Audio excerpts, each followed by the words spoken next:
Hello guys, nasa bus tayo. Muling nakasakay ng bus at ito nakapag-stop over. Hindi ko alam kung saan to. Yan si Beshi, hilig talaga sa kape oh.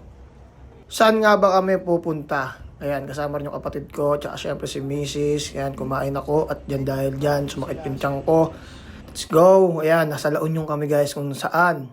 Yung sikat na 7-Eleven daw sa La Union kasi babaan nga siya. Hindi kami makapasok dun sa hotel or resort. 2 PM pa ang check-in. Yan. Ang tahimik, ang peace. At ang maganda dyan, nakita namin clear ang dagat. Ha? Itang bayan na kami.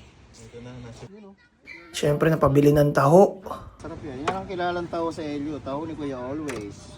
Yan daw yung isa sa mga pinakamasarap na taho ni Kuya.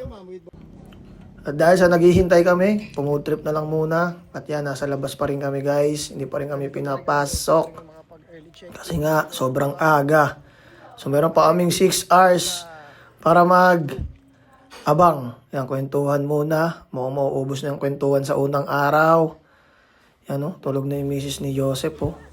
Ayun, tambay ulit o. Mainit-init na guys. Time check, 11:10. So yan, nakatambay pa rin kami. Still kicking. Ayan guys, nakapasok namin sa mga room namin. Room ni Lamok, room ni Hana, room ni Joseph. Tutulog muna kami guys. Mamaya party-party na.